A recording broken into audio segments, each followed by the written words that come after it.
సింహం వారికి గనక చూసుకున్నట్లయితే మీకు రాశిలోనే కేతువు యొక్క సంచారం ఉంది, గుర్తుపెట్టుకోండి. రాశిలో కేతువు సప్తమ స్థానం అంటే వివాహ స్థానంలో రాహు ఉన్నాడు. అష్టమ శని మీకు ఆల్రెడీ నడుస్తుంది. అష్టమ శనితో పాటు అష్టమ స్థానంలో అంటే ఆకస్మిక సంఘటనల స్థానంలో కుజుడున్నాడు, భాగ్యంలో శుక్రుడున్నాడు. ఆ శుక్రుడు 19వ తేదీకి కర్మస్థానంలోకి ఎంటర్ అవుతున్నాడు మీకు. అంటే వృత్తి స్థానంలోకి ఎంటర్ అవుతూ ఏకాదశంలో గురువు యొక్క సంచారం. ఇక చంద్రుడు రెండవ స్థానం నుంచి లగ్నం వరకు 12 రాసులు తిరుక్కొని వస్తాడు ఈ నెల రోజుల పాటు.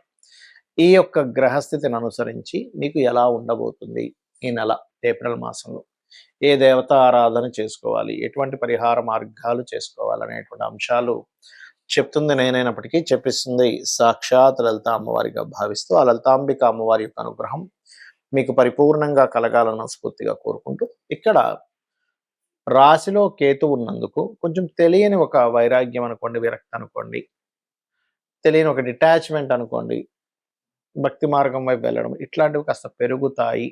కాకపోతే ఏదో తెలియని ఒక నిరాశ నిస్పృహలు పెరుగుతూ ఉంటాయి. ఇక ధనస్థానంలో ధనాధిపతి అయినటువంటి బుధుడు రాహుతో కలిసి ఉన్నందుకు కొంచెం పార్ట్నర్స్ మూలంగా, జీవిత భాగస్వామి మూలంగా 11వ తేదీ లోపల కొంత మనీ రావడం. కాకపోతే 11 తర్వాత కొన్ని ఇన్సూరెన్సెస్ రిలేటెడ్ సంబంధించినవి ఆకస్మికంగా ధనం ఈ రకంగా షేర్ మార్కెట్లో పెట్టి ఇబ్బంది రావడం ఇలాంటివి ఉన్నాయి. కాబట్టి ఆకస్మికంగా ఏదైనా షేర్ మార్కెట్ టర్న్ తీసుకుంటుంది, ఏమాత్రం అనిపించినా ధనాన్ని మళ్ళీ మీరు డ్రా చేసేసుకోండి నా మాట విని. అలాగే ఎట్టి పరిస్థితుల్లో 5, 6 తేదీలు, 13, 14, 15 తేదీలు, 16వ తేదీ టైంల వరకు కూడా కొంత వాహనం మీద వెళ్ళేటప్పుడు కొంచెం జాగ్రత్తగా వెళ్ళండి. ఇన్సూరెన్సెస్ చేయించాల్సినవి ఏమైనా ఉంటే వాటిని నెగ్లిజెన్సీ చేయకండి. అష్టమంలో ఉండే శని ప్రభావం కుజుడు వల్ల తగ్గుతుంది. ఎందుకంటే వేడి వచ్చినప్పుడు చల్లటి ప్రభావం ఎలా అయితే తగ్గుతుందో, శని కోల్డ్ అనుకుంటే మార్స్ ఇస్ ద హీట్ కారక ప్లానెట్. కాబట్టి ఈ యొక్క విషయాలు జాగ్రత్తగా ఉండండి. ఇక బంధువర్గంలో, విదేశాల్లో ఉండే బంధువర్గంలో వారితో వివాహ సంబంధాలు లేదా బిజినెస్ ట్రాన్సాక్షన్స్ అనేవి 10వ తేదీ లోపల మీరు చేసుకోవడం మంచిది. కామన్గా కూడా సప్తమంలో రాహు ఉన్నందుకు వివాహ సంబంధించినటువంటి విషయాలు ఏవైతే ఉంటాయో విదేశీ సంబంధం అంటే విదేశీ సంబంధాలే కుదురుతాయి. 19వ తేదీ వరకు కూడా ఏంటంటే కొంచెం ఉన్న ప్రదేశం కాకుండా వేరే ప్రదేశాలకు వెళ్ళడం ద్వారా ఉద్యోగ అవకాశాలు కుదురుతాయి. 19 నుంచి దశమాధిపతి దశమ స్థానంలోకి వస్తున్నాడు కాబట్టి అక్కడ కొంచెం మీరు ఉద్యోగం విషయంలో కూడా అక్కడ కూడా కొంత మీకు మీ జీవిత భాగస్వామికి కూడా అనుకూలత, కొత్త కోర్సెస్ చేయడం ఇటువంటివన్నీ ఉన్నాయి. కొంత బిజినెస్ లాభాల విషయాల్లో కొద్దిగా జాగ్రత్తగా ఉండండి. కాలభైరవుడి యొక్క అష్టకం రెగ్యులర్గా చేసుకోండి, అన్ని విధాలా మీకు బాగుంటుంది. ఇప్పుడున్నటువంటి కండిషన్స్, ఒకవైపు యుద్ధాలు జరుగుతున్నాయి, ఒకవైపు షేర్ మార్కెట్లో క్రాషెస్ వస్తున్నాయి, గోల్డ్ రిలేటెడ్ సంబంధించినటువంటి అప్ అండ్ డౌన్స్ చాలా ఎక్కువగా ఉన్నాయి. దీని అంతటికీ మనకి ఉన్న గ్రహస్థితికి చాలామంది అడుగుతున్న ప్రశ్నలు కూడా ఏంటంటే, ఇక్కడ మీ రాశిలో ఉండే గ్రహాలు అవిచ్చే మహాదశలు, అంతర్దశలు, వాటికి ఉండే యోగాలు ఒక ఎత్తు అయితే, బయట ఉండే కండిషన్స్ మన గోచారంలో ముండేన్ ఆస్ట్రాలజీ అంటారు, మైథుని జ్యోతిష్యము, అది ప్రపంచ దేశాలు అంటే మొత్తం ప్రపంచంలో ఎలా జరగబోతుంది, ఎటువంటి ఫలితాలు ఉంటాయని చెప్పేది. అయితే నేను చాలా కాలం నుంచి చెప్పుకుంటూ వస్తున్నాను, 3-4 నెలల నుంచి కూడా ఇది యుద్ధం వైపు దారితీస్తుంది, యుద్ధాలు పెరుగుతాయి, ఆగినట్టు ఆగి మళ్ళీ వస్తాయి అని. అయితే ఇక్కడ ఏంటంటే ప్రధానంగా ఇక్కడ గ్యాస్కి ఇప్పుడంటే పెద్దగా మనకేమీ కమర్షియల్ మీద ఎఫెక్ట్ పడింది, కానీ దాని తర్వాత నాన్ కమర్షియల్ మీద కూడా ఎఫెక్ట్ పడనుంది. కాబట్టి ఖచ్చితంగా అందరూ కూడా ఇంట్లో ఇండక్షన్ స్టవ్, ఇంకా ఏ మార్గాల్లో, బొగ్గులైతే బొగ్గులు, కర్రలైతే కర్రలు, ఈ మార్గాల్లో 2-3 మార్గాల్లో పెట్టుకోండి వండుకునే పద్ధతి. రెండవది, కేవలం అన్నం వండుకుంటే సరిపోతుంది, మిగతా పొళ్ళు కానీ ఆవకాయలు కానీ చేసుకొని తినొచ్చు అనే కూడా కొంచెం స్టాక్ పెట్టుకోండి. మనీ జాగ్రత్తగా పెట్టుకోండి, ఎందుకంటే ఇంటర్నెట్ ఇబ్బంది పడనుంది. ఇది ఆల్రెడీ 2-3 నెలల నుంచి మళ్ళీ మళ్ళీ చెప్తున్నాను, మళ్ళీ ఇంకోసారి గుర్తు చేస్తున్నాను మీకు. నా వీడియోలో 3 నెలల క్రితమే ఇది ప్రస్తావించడం జరిగింది ఇంటర్నెట్ గురించి. అలాగే మరొక విషయం ఏంటంటే, ఎందుకంటే క్యాష్ కొంచెం పెట్టుకుంటే ఇంటర్నెట్ కట్ అయినా మనం ఇవాళ రేపు మనం వాడేటువంటిది ఏదైతే ఉంటుందో ఈ ఫోను స్కానింగ్ చేసి అదొక ఇబ్బంది అయితే పరిస్థితి ఏంటి కాబట్టి. అలాగే మరొక విషయం ఏంటంటే, ఇది ఇప్పట్లో ఆగదు వారు, ఇది కొంచెం లాంగ్ టర్మ్‌గానే వెళ్తుంది. నెలలు, సంవత్సరం వెళ్ళినా సరే ఆశ్చర్యపోవాల్సిన పని లేదు. దీన్ని దృష్టిలో పెట్టుకొని మీ యొక్క లైఫ్ స్టైల్‌ని ప్లాన్ చేసుకోండి. ఇది ప్రధానంగా గుర్తుపెట్టుకోండి. ఎందుకంటే ఎప్పుడూ రానటువంటి 3 సార్లు పంచగ్రహ కూటమి.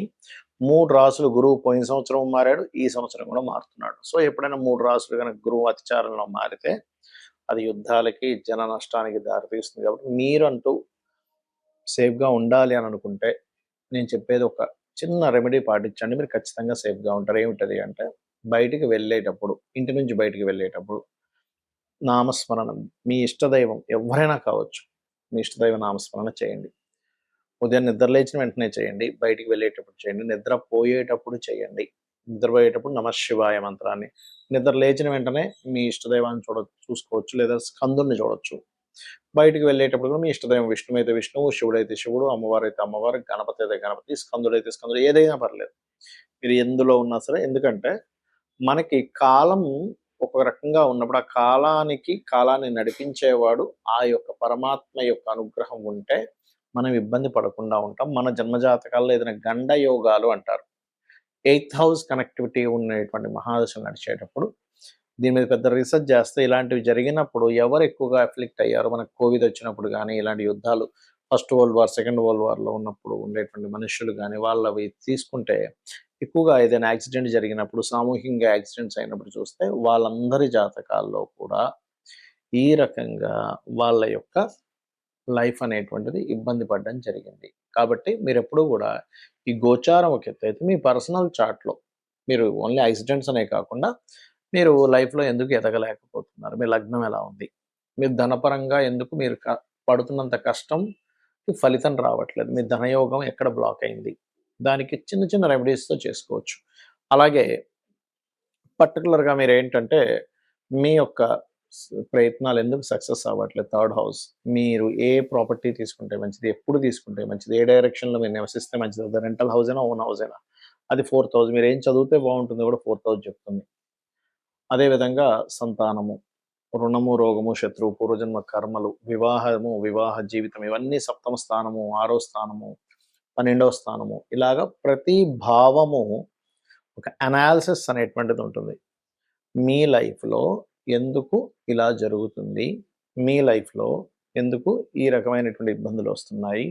దీన్ని చాలా సింపుల్‌గా లలితా సహస్రనామాలు చేసుకుంటూ, మీకు పలానా దాని మీద ఎక్కువ ఇబ్బందుంది. ఎగ్జాంపుల్ అప్పుల మీదే ఎక్కువ ఇబ్బందుంది. అప్పులకే ఎక్కువ ఇబ్బంది పడుతున్నారు. ఓం అపర్ణాయై నమః అనే మంత్రం మీరు నిత్యము స్మరిస్తే మీకు తెలియకుండానే మీ యొక్క లైఫ్ స్టైల్ మారుతుంది. తద్వారా మీకు సంపద పెరుగుతుంది. తద్వారా మీకు ఏదైతే అప్పులున్నాయో అప్పులు క్లియర్ అవుతాయి. అంటే మీ ఆలోచనా విధానం ఎలా అప్పుల్ని క్లియర్ చేయాలనే వైపు మీ ఆలోచన తిప్పుతుంది.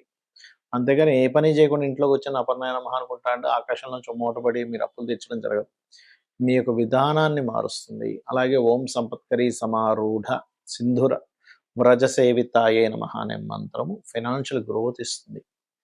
అదేవిధంగా కొంతమందికి హెల్త్ ఇష్యూస్ ఉంటాయి. బికాజ్ ఆఫ్ 6థ్ హౌస్ దీనివల్ల. ఇంకొంతమంది ఇక్కడ కంటే కూడా విదేశాలకు వెళ్తే బాగా సెట్ అవుతారు. బాగా సక్సెస్ అవుతారు. అలాంటప్పుడు ఏంటంటే వాళ్ళకి 10, 12 కాంబినేషన్ 12, 2 కాంబినేషన్స్ అంటారు. అప్పుడు వాళ్ళు ఇక్కడ కంటే బయట దేశాలకు వెళ్తేనే సక్సెస్ అవుతారు. ఇంకొంతమంది వ్యాపారాల్లో సక్సెస్ అవుతారు. మరికొంతమంది ఉద్యోగంలో సక్సెస్ అవుతారు. అది మీ పర్సనల్ చార్ట్‌లో ఉంటుంది. కాబట్టి ఈ పర్సనల్ చార్ట్ కూడా చూసుకోండి. ఈ వార్ ఎఫెక్ట్ వల్ల మీరు ఎఫెక్ట్ అవ్వకూడదు కాబట్టి ముందుగా చెప్తున్నాను. నేను మొదట్లో చెప్పినటువంటి, ఎందుకంటే గ్యాస్ ఇప్పుడు మనకి కమర్షియల్‌గా ఇబ్బందొస్తుంది గానీ, నాన్ కమర్షియల్ వాళ్ళకి ఇంకా ఇబ్బంది స్టార్ట్ అవ్వలే, కానీ ఫ్యూచర్‌లో ఖచ్చితంగా స్టార్ట్ అవుతుంది. కాబట్టి కొంచెం ఎక్స్‌ట్రా సిలిండర్ ఒకటి పెట్టుకోవడం, ఇండక్షన్ స్టవ్ పెట్టుకోవడం, ఇవి ఖచ్చితంగా చేయండి. ఎందుకంటే కుజుడు మీనరాశిలోకి వెళ్తున్న కుజుడు మీకు ఏప్రిల్‌లో ఏం చేస్తాడంటే డియోల్ సైన్‌లో ఉన్నప్పుడు మంటకి కారకుడు. ఆహ్, వంటకి కారకుడవుతుంటాడు. కాబట్టి అక్కడేమవుద్ది, డియోల్ అంటే ప్రతి ఇంట్లో 2, 3 పొయ్యిలు పెట్టుకునే యోగాన్నిస్తాడు. కాబట్టి అటువంటి ఫలితాలు రానున్నాయి. కాబట్టి చేయండి. నిత్యము లలితా సహస్రనామాలు చేసుకోండి. అన్ని విధాలా మీకు బావుంటుంది.